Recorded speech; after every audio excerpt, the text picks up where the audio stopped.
Here is a question worth $97,000.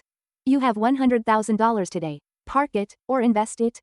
In a 5% HYSA, 10 years turns it into about $163,000. In an S&P 500 index fund at the 10% historical average, about $260,000.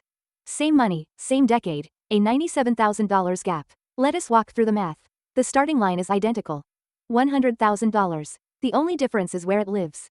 10 years later, the balance splits, by almost double. Why? First, the safe route.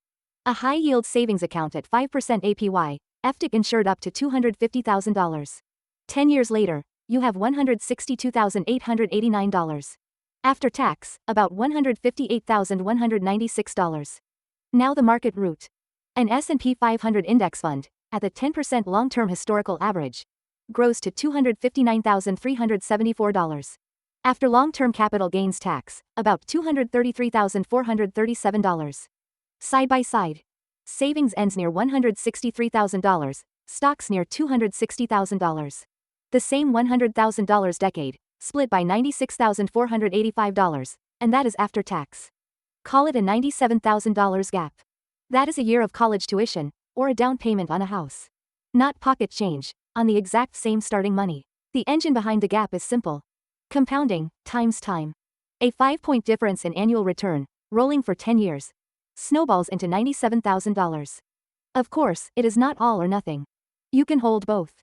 A 50-50 mix is the third scenario. Half at 5%, half at 10%. The weighted return is 7.5%. 10 years in, $206,103. After tax, about $193,328. Right down the middle. Here is the part most people miss. At 10 years, the gap is $96,485. At 20 years, $407,420. At 30 years, the same $100,000 splits by $1,312,746.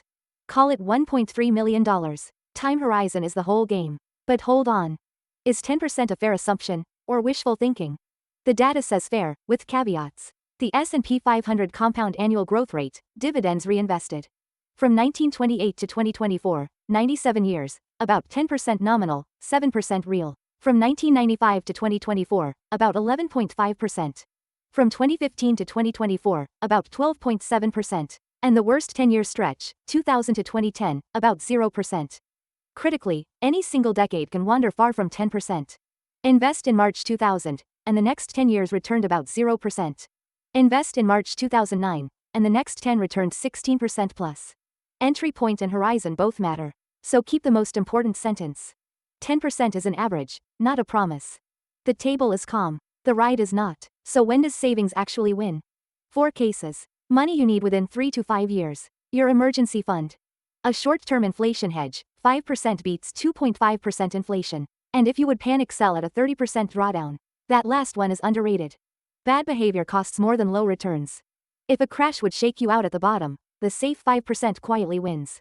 The cleanest rule. Money you will spend within 3 to 5 years, stays out of stocks. A house down payment in 3 years, a wedding fund. They belong in a HYSA or T-bills. So the real question is not savings or stocks. It is the ratio. The classic starting point, 100 minus your age. Take 100, subtract your age, put that in stocks. At 30, that is 70% stocks. At 50, 50%. At 70, 30%. The 120 minus version runs higher, 90% at 30. Reflecting longer life expectancy. Target date funds automate this glide path. Roughly 90-10 stocks to bonds at age 30, easing toward 30-70 at retirement. Set it, and it rebalances itself. One more silent killer. Fees. A 1% expense ratio sounds tiny. Over 30 years, it is devastating. Run $100,000 at 10% gross for 30 years. At a 0.03% expense ratio, you end near $1,710,000. At 1%, near $1,290,000. The 1% fund quietly took $420,000, about 25% of your final balance. The fix is one decision. Low-cost index funds. VTI, VTSAX, FXAIX. All in the 0.03 to 0.05% range. And before any taxable account, fill the tax-advantaged wrappers. 401k at least to the employer match, Roth IRA if income permits. Then HSA where eligible. Zoom out globally for a second. The same 10-year question, asked in Korea and Japan. The US runs HYSA 5% against S&P 500 at 10%, a $97,000 gap. Korea runs deposits at 4% against KOSPI at 7%, about $50,000 equivalent. Japan runs 0.30% against TOPIX at 5%, about $60,000 equivalent. The US has the highest yields on both sides, and the largest absolute gap. It also has the most generous tax advantage limits, which is why the wrapper strategy matters so much. If your head is spinning, fair. We built a screen that holds all three scenarios at once. Open the interest tool compare panel. Enter $100,000, 10 years, 5%, then 10%, then the 50-50 mix. The diff line shows the gap, dollar for dollar, year by year. One honest caveat before you go. The $97,000 gap is real, but only if you can stomach the volatility all the way through the decade. Whether you can hold is not on the chart. It depends on your time horizon, your spending schedule, and your honest risk tolerance. So here is the whole video in 3 lines.